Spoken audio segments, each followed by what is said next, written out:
কিছু করবো না, করলে আমার পুরানো নীতি থাকবে, আমিও খুশি হইলাম আর কি।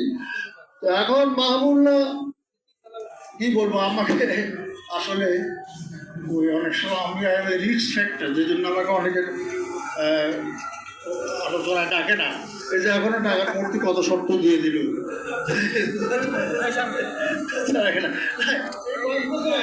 বেশ কয়েক বছর আগে ঢাকা বিশ্ববিদ্যালয়ে আলুমনি অ্যাসোসিয়েশন আছে, আমাকে একবার ডাকলো যে তুই চলে আসো ট্রেনিং করে। তখন আমাদের এক বড় ভাই ওই যে জানি অ্যাপেক্স মন্ত্রণালয়ের প্রেসিডেন্ট, আমাদের বন্ধুরা সেক্রেটারি। তো আমি আসে দেখি সবাই খালি আমাদের ঢাকা বিশ্ববিদ্যালয়, অপর নাম বাংলাদেশের অপর নাম ঢাকা বিশ্ববিদ্যালয়, এই বাংলাদেশ সৃষ্টি কর্মকর্ম অবনতি সব ঢাকা বিশ্ববিদ্যালয় ছাত্র করছে।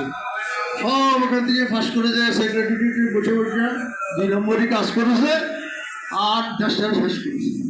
আর এরা এখন এসে বলে আমাদের দেশ তৈরি করছে, অথচ গরিব কৃষক চাষা ভূষণ জায়গা ও অ্যাকচুয়ালি সলিমুল্লাহ হলের ইস্ট হাউসে কয়েকটা রুম ব্লক করছিল, অবস্থা হয়েছে। সেজন্য আমাদেরকে একটা ওয়েস্ট হাউসে একটা রুম দেওয়া হয়, 1 রুম, এটা আমরা বলি ইস্ট হাউস কলোনি। তো সেই কলোনিতে বাস করতে মির্জা ফখরুল, ওয়াহিদুদ্দিন মাহমুদ, ওই যে লাল সোয়েটার আহমেদ কামাল, আর একটা শয়তান ছিল আলী।